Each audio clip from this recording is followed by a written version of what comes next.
Inna lillahi wa inna ilaihi raji'un. Duka menyelimuti dunia musik Indonesia. Salah satu pemain drum legendaris yang tergabung dalam grup musik era tahun 60-an Deloitte, Hairul Daud, berpulang ke pangkuan ilahi dalam usia 65 tahun pada hari Senin kemarin.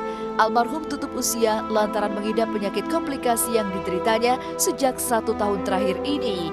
Kepergian almarhum menorehkan duka mendalam di benak istri dan juga 2 putrinya yang tak beranjak dari sisi almarhum.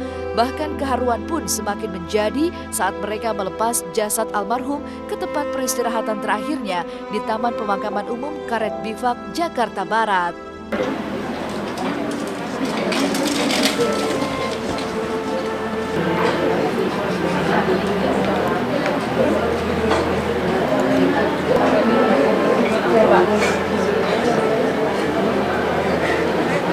Sebetulnya kan papa itu kan sakit udah lama ya, udah 1 tahun lebih. Setahun yang lalu itu kan sempat kena stroke pertama, terus habis itu kena stroke yang kedua. Nah pas yang stroke kedua itu dia nggak bisa nelen. Jadi selama ini tuh dia makan itu pasang selang dari perut. Mama itu stop semua aktivitas untuk ngerawatin papa.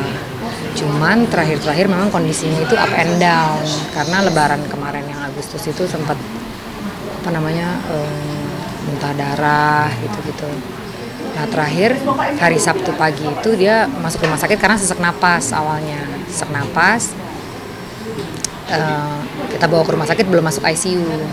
Hari Minggu dia hilang kesadaran. Udah koma sampai hari Selasa. Kepergian almarhum ini tentunya membawa duka bagi Bartje van Houten, salah satu personil Deloitte yang masih tersisa. Ia tidak menyangka jika dirinya akan ditinggalkan satu persatu oleh sahabatnya. Lantas benarkah jika sebelum kepergian almarhum, Bartje mengalami sebuah firasat aneh? Dengar berita gitu, kami mau jalan, nggak tahu mobilnya ada masalah, kupling. Jadi akhirnya kita sudah bingung, kita panggil montir untuk beli ininya, dibutulin sampai malam, jadi kan nggak bisa datang hari Minggu kan. Jadi saya bilang sama istri saya, udah kalau gitu kita Senin pagi kita jalan gitu. Tapi waktu kita jalan dari Sentul ke menuju Jakarta dapat informasi lagi temannya dia meninggal juga, yang harus dikubur besok juga. Waduh, jadi bingung kita. Jadi saya bilang kalau gitu kita ke tempat orang meninggal dulu. Cuma karena terlampau sudah malam, udah kalau gitu besok pagi tadi ini. Jadi pas saya baru mau masuk mobil, saya dapat kabarnya sih. Waktu kami main di Ambon, ini kok ikut ya, waktu kita ke Ambon, Bung Sam masih hidup tuh. Jadi kita main di Ambon itu, Bung Sam di situ udah ngomong bahwa Deloitte nggak mungkin akan bubar. Kita cuma dipisahkan sama maut, kalau maut yang akan ambil kita. Tapi ternyata benar, gimana ya, saya susah sebut itu. Tapi sangat sulit, apalagi saya sendiri sekarang. Kaki sama tangan masih bisa jalan atau tangan masih bisa megang itu the show must go on. Itu mungkin yang dialami oleh Hairul juga begitu ya. Kalau masih bisa main ya main lah.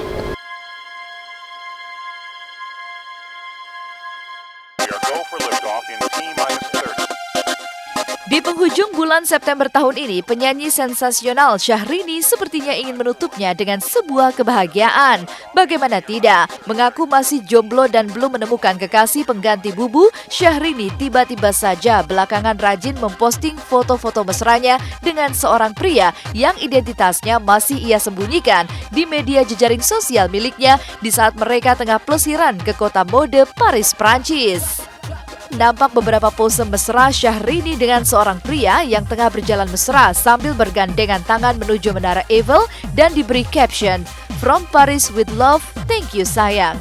Selain itu ada pula sebuah video yang ia unggah yang menggambarkan kemesraan mereka saat berada di puncak Menara Eiffel. Lantas siapakah pria tersebut? Benarkah jika ia adalah kekasih baru Syahrini? Dan mengapa Syahrini masih menyembunyikan wajah asli pria yang telah memegang tangan, pundak juga pinggangnya? Entahlah, yang pasti dalam pelesirannya kali ini Syahrini nampak bahagia lantaran adanya sosok spesial yang menemaninya.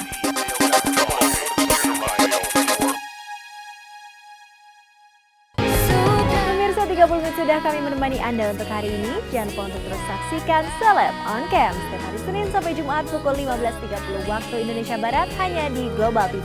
Saya Libra Akila pamit undur diri. Terima kasih dan sampai jumpa.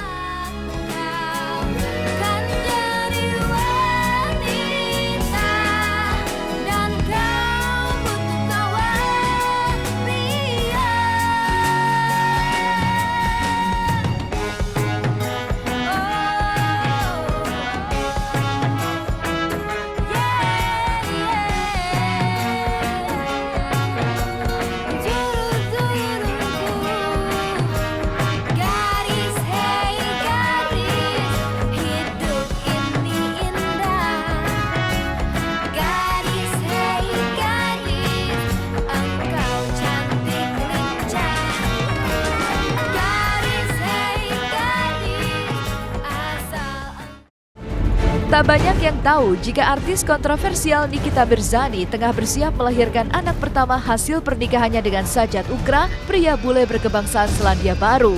Rencananya, Nikita akan melahirkan anak yang diprediksi berjenis kelamin laki-laki ini pada 3 Oktober nanti secara sesar.